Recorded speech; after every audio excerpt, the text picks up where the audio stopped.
Ibu-ibu yang diberkati Tuhan, baik komisi yang ada di rumah gereja dan ibu-ibu yang berada di rumah, mari kita mempersiapkan diri untuk menghadap hadirat Tuhan dalam ibadah ini.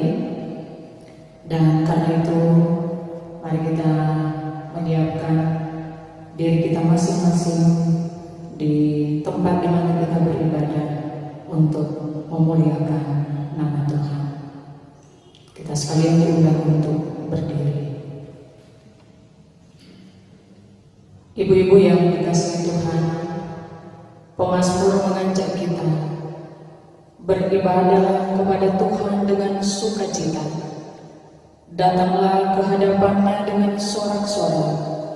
Ketahuilah bahwa Tuhanlah Allah, Dialah yang menjadikan kita dan punya Dialah kita, umatnya dan kawanan domba gembalaannya. Kita kidungkan hidup jemaat nomor 17 ayat 1, Tuhan Allah hadir.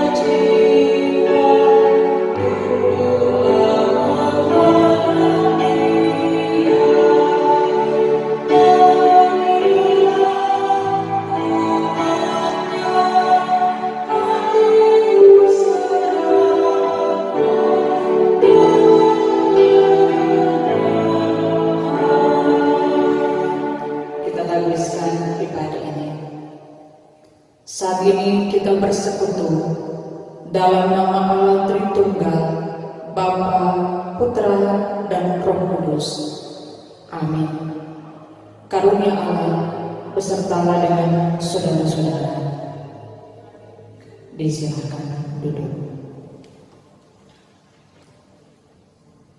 Ibu-ibu dalam kesadaran penuh bahwa kita sesungguhnya tidak layak datang kepada Tuhan karena perlawanan kita terhadap hukum-hukum Tuhan, karena dosa dan kesalahan kita yang tak terbilang banyaknya.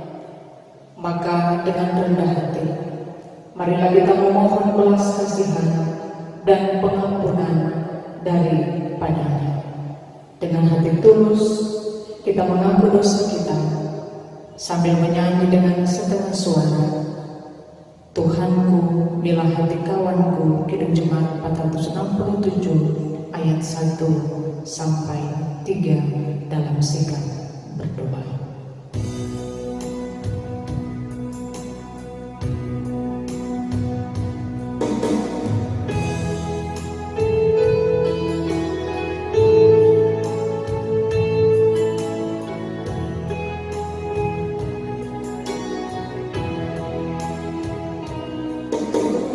Tuhanku, bila hati kawanku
sejauh timur dari barat. Demikian dijauhkannya daripada kita pelanggaran kita.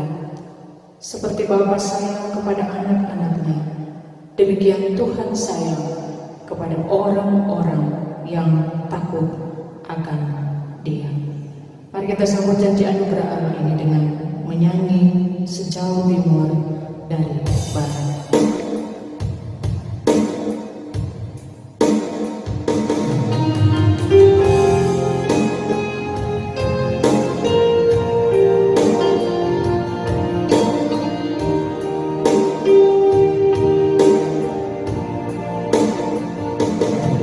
Sejauh timur dari barat, Engkau membuang dosaku. Tiada kau ingat lagi pelanggaranku.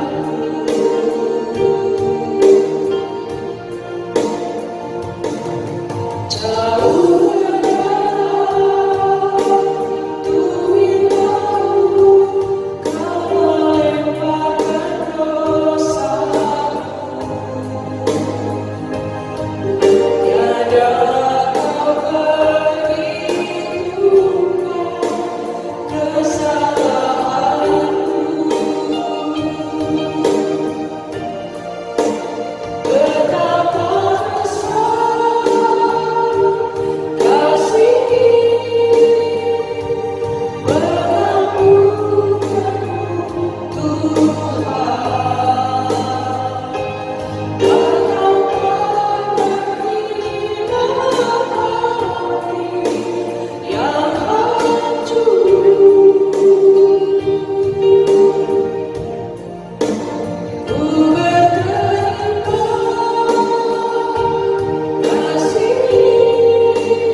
sebelum kita membaca dan merenungkan firman Tuhan, mari kita berdoa. Tuhan Allah,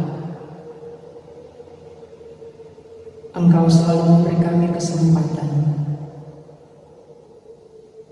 untuk mengenal jalan-jalan-Mu. Maka dalam ibadah wanita kaum ibu jemaat Getsemani Lansong Sarong sore hari ini, kami bersedia hati untuk mendengarkan firman dari dalam Alkitab. Karuniakan kami hikmat dari surga, supaya kami memahami kehendak-Mu, kami mengerti maksud Tuhan melalui firman-Mu dalam hidup kami. Dan kami memohon Roh Kudus memberi kami kemampuan untuk melakukan itu dengan setia sepanjang hidup kami. Hanya di dalam nama Tuhan Yesus, firman kehidupan, kami sampaikan permohonan kami ini kepadamu. Amin.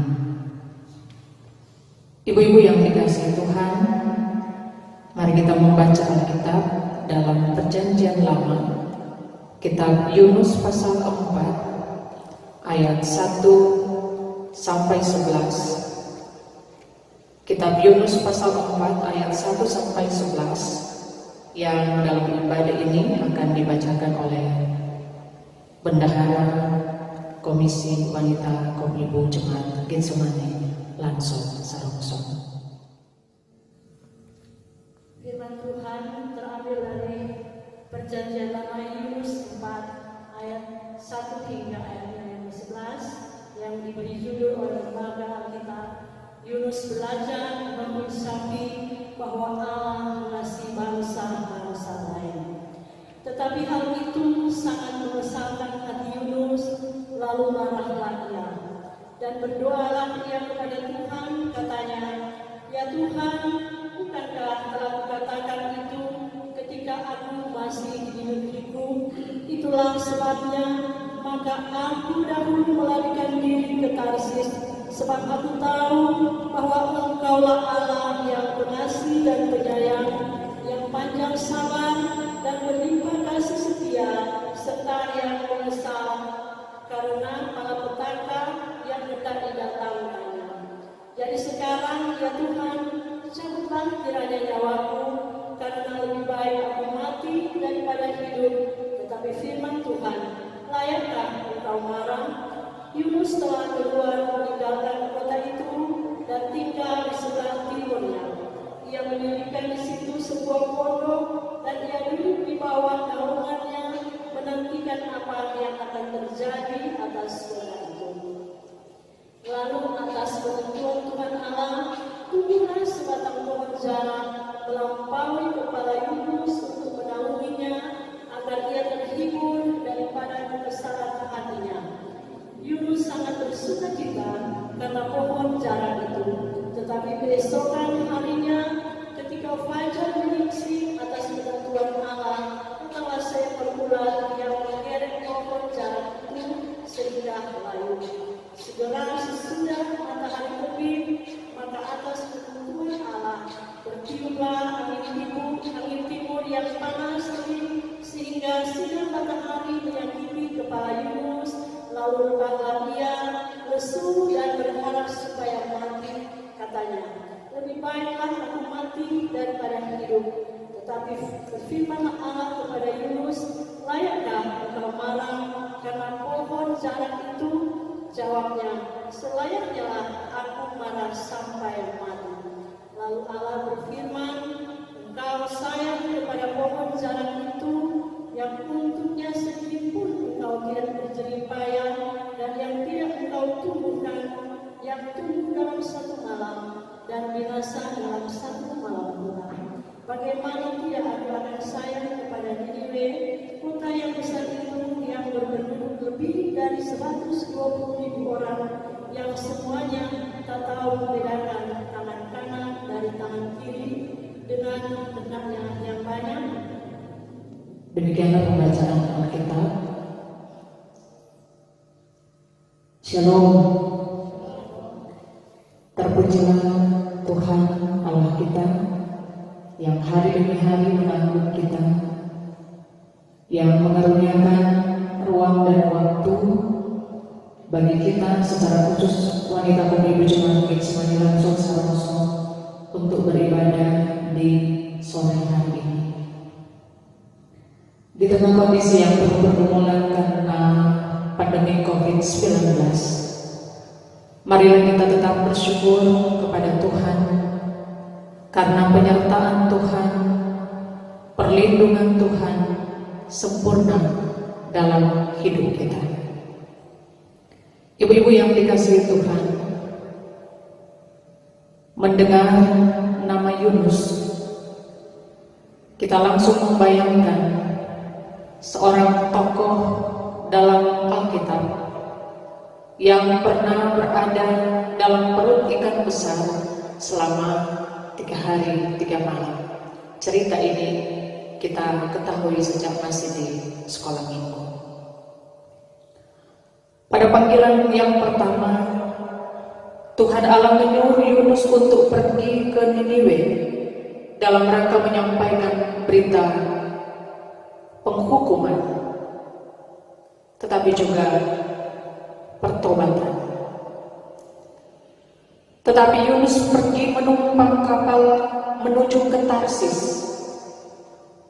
Dalam perjalanan ke Tarsis, Tuhan mengirimkan badai besar, sehingga Yunus dilempar ke laut, lalu masuk ke dalam perut seekor ikan besar 3 hari 3 malam lamanya.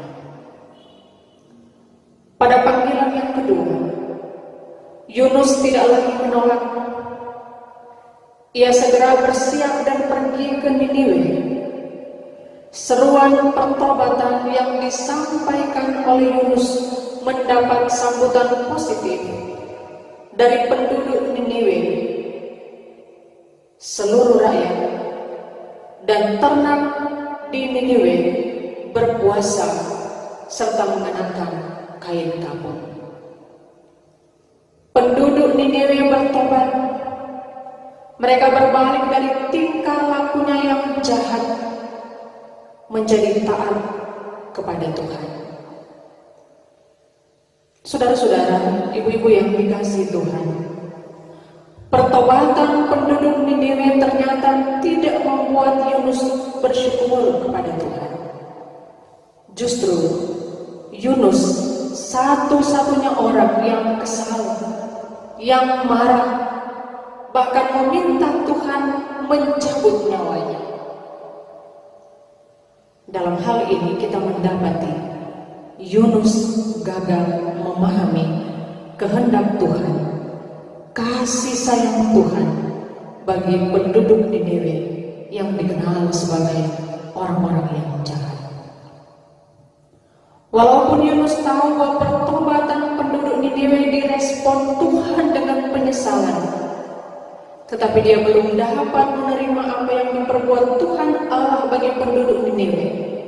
Bahkan dia berharap Tuhan mengubah keputusannya dan menghukum Niniwe, sehingga Yunus tinggal di luar tembok kota di sebelah timur.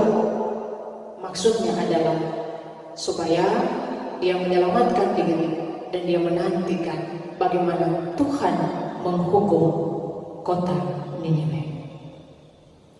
Tetapi apa yang terjadi yang disaksikan oleh Alkitab?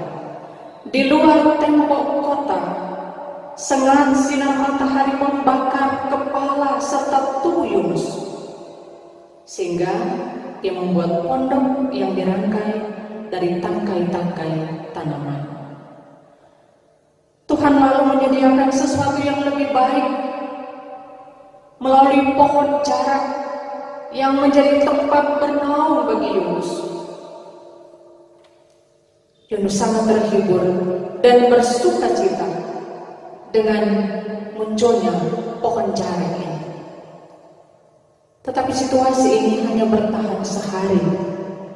Tuhan mengirim ular yang menggerogoti tanaman jarak tersebut, sehingga dalam sekejap tanaman itu layu. Saudara-saudara, ibu-ibu yang dikasihi Tuhan, keadaan semakin parah. Ketika Tuhan mengirim angin timur yang panas,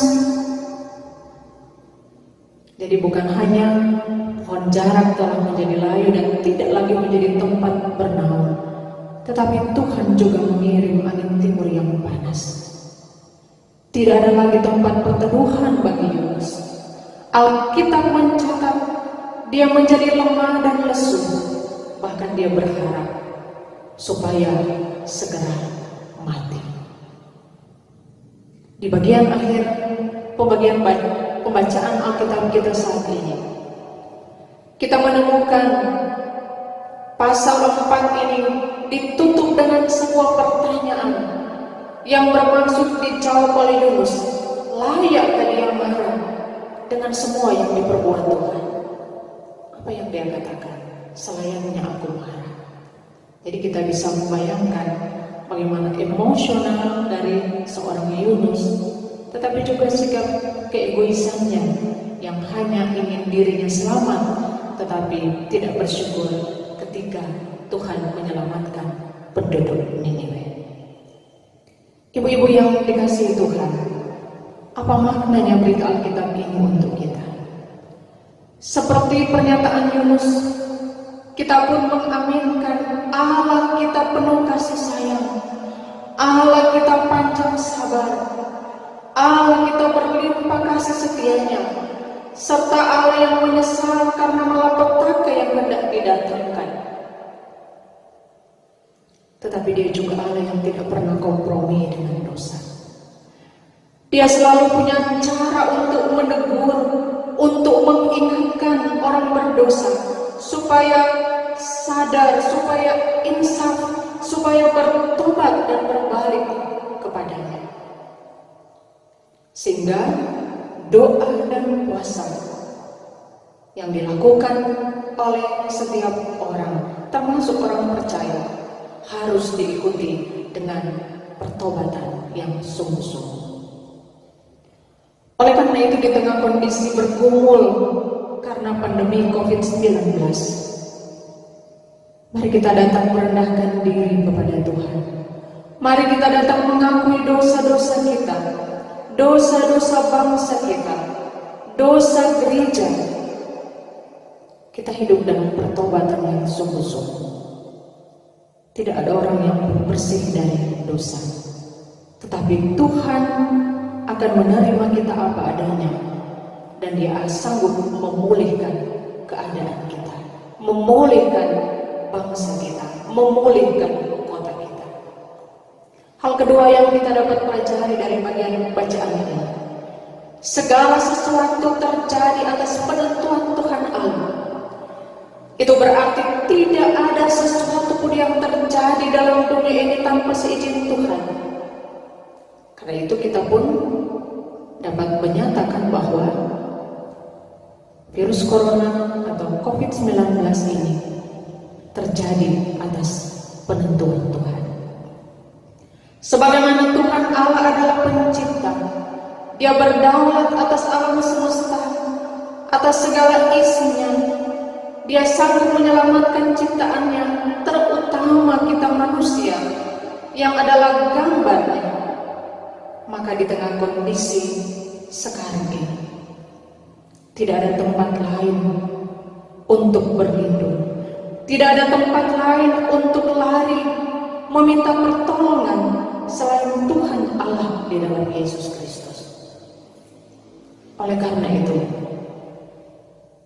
mari kita hidup setia kepada Tuhan. Mari kita hidup mendekatkan diri kepadanya lewat doa-doa yang tekun, lewat belajar firman, lewat puji-pujian dan ibadah-ibadah kita. Sambil kita tetap merespon dengan serius himbauan gereja dan pemerintah. Maka Tuhan Allah yang pengasih dan penyayang pasti akan menguatkan kita menghadapi kondisi sulit sekarang ini. Bahkan Dia akan memulihkan kita dan membawa kita pada keadaan yang lebih baik dari waktu ke waktu. Terpujilah nama Tuhan. Amin.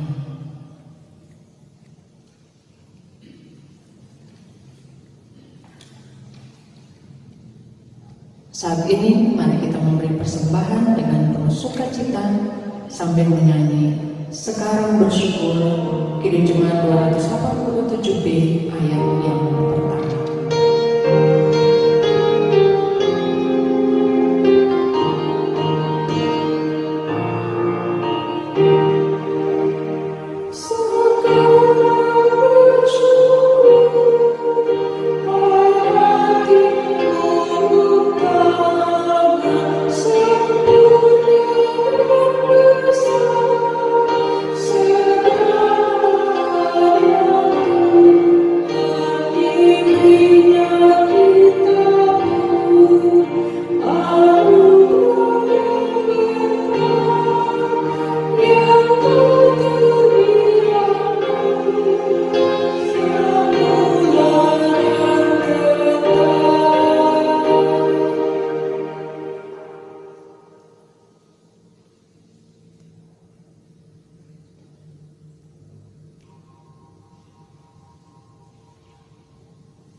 Kita akan masuk dalam doa syafaat.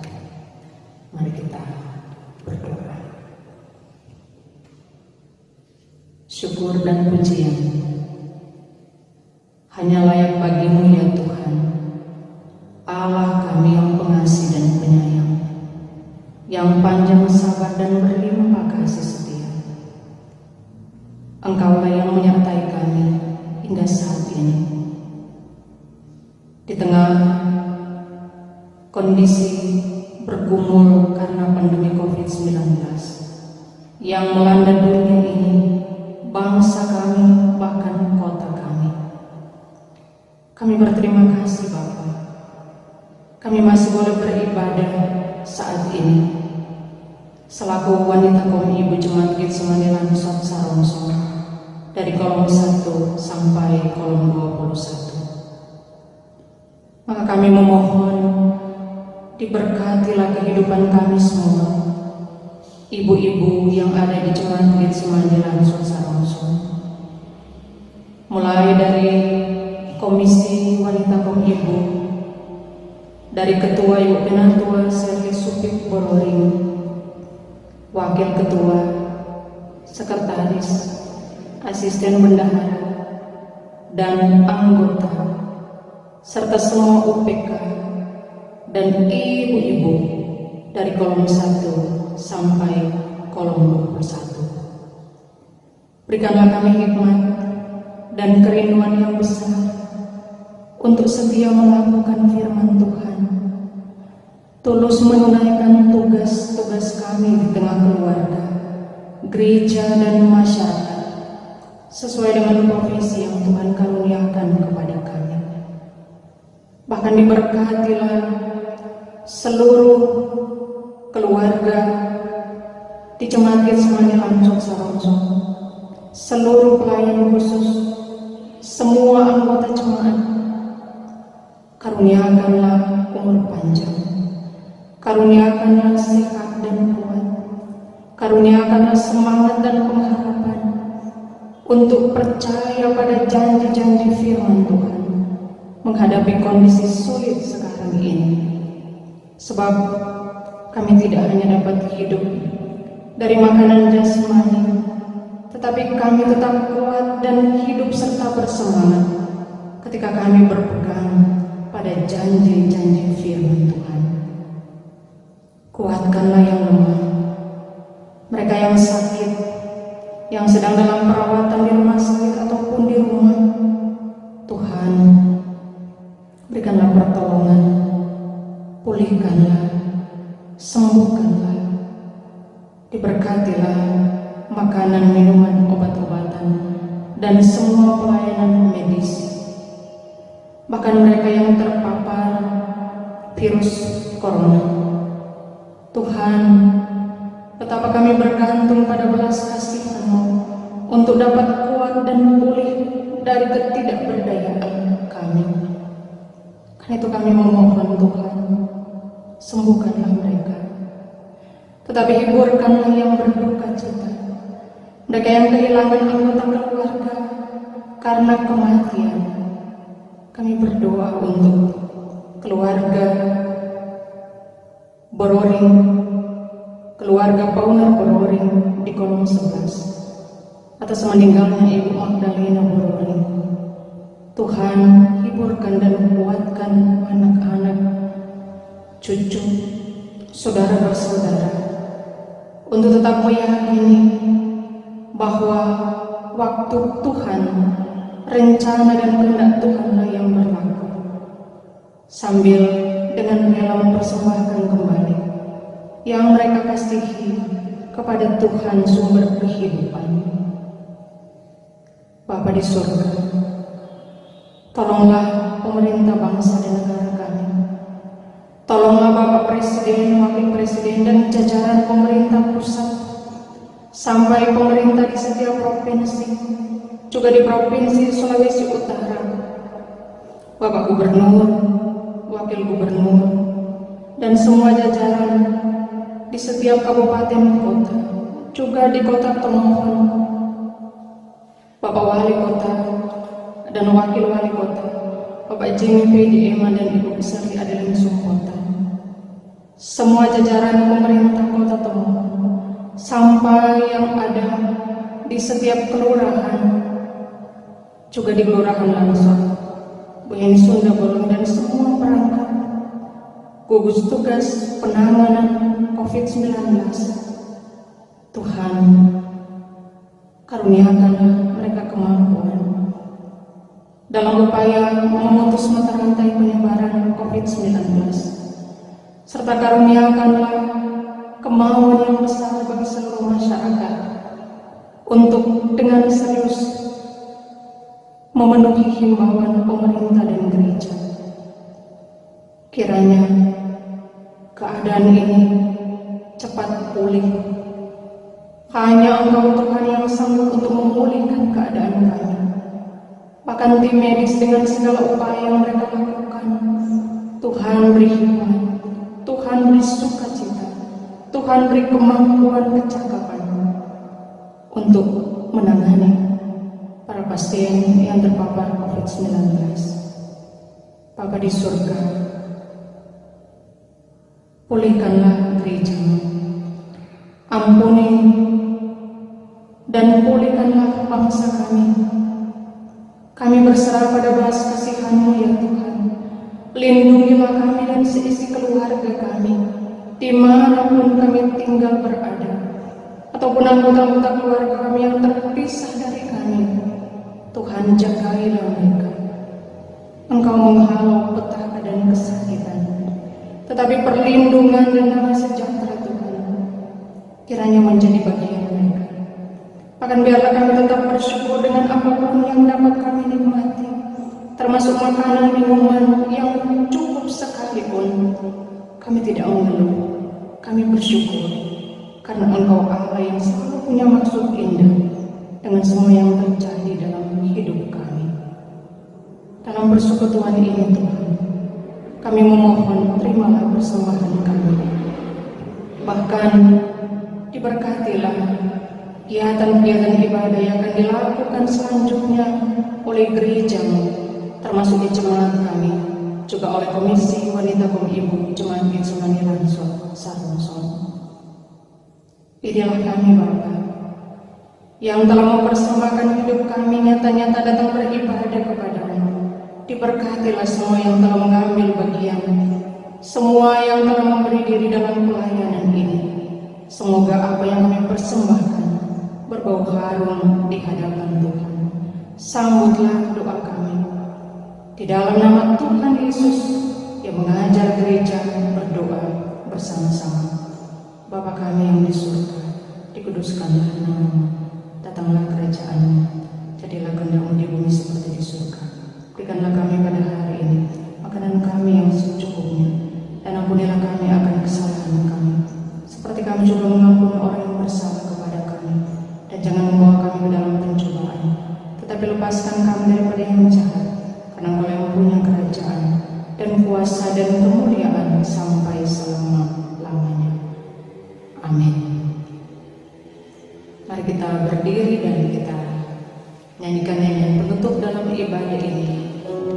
Istri yang teramat baik.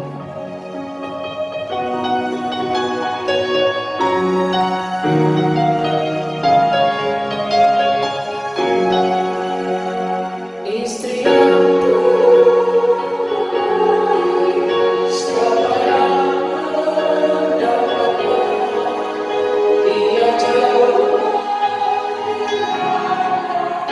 dari indah dan cinta, kekuatan di makanya, kemuliaan di perut,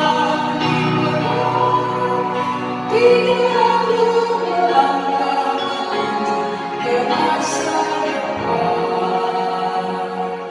Jika dia berbicara bijaksana dan tegas, dia pun berkata penuhnya lembut dan tenang. Tatapannya indah dan cahaya kekejam, rumitannya bahagia suami memuji mesra. Istri yang baik itu mahkota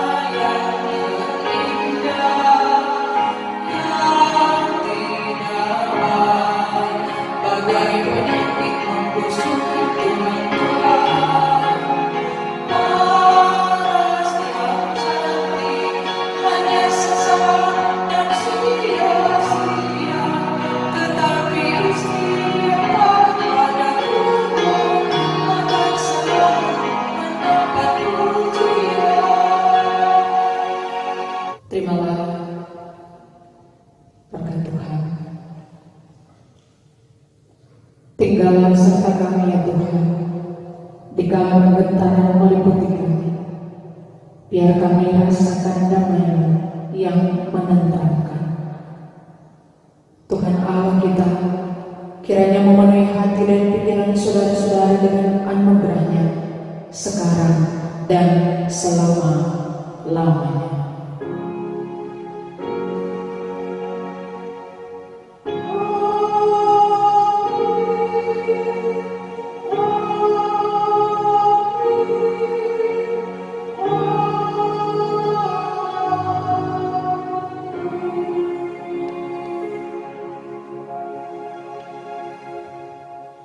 Silakan duduk. Demikianlah ibadah kita pada sore hari ini sudah selesai.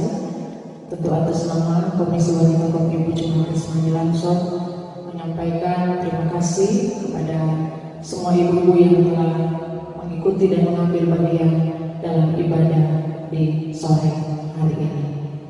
Shalom.